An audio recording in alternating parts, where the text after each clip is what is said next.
பேருந்து நிலையம் இருக்கும், வேகமாக போகிறதுக்கெல்லாம் இருக்கும், சோத்துக்கு ஒன்றும் இருக்காது.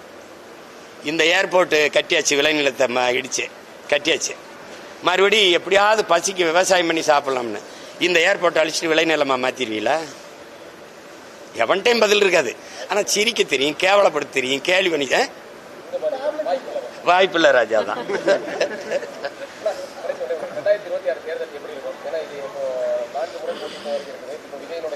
எழுதி வைங்க, எங்க கையில தான் ஆட்டம் இருக்கும்.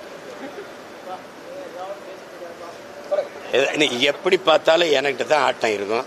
இங்க எல்லாரும் எந்த தலைவனும் இதயத்திலிருந்து மனசிலிருந்து மக்களின் வலியை மக்களின் பிரச்சனையை பேச மாட்டான்.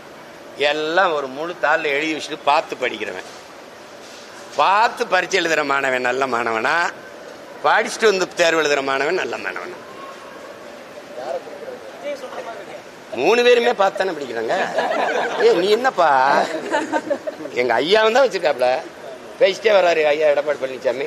இதை பேசிட்டீங்க அப்படியா? அந்த தாளை பார்க்குறியா இல்லையா? இவங்க பெரிய தாள், ஐயா ஸ்டாலின் அவர்கள் சின்ன தாள். மழை பெஞ்சா உங்களால பேச முடியுமா? ஏன்னா தாள் நனைஞ்சு போயிடும்.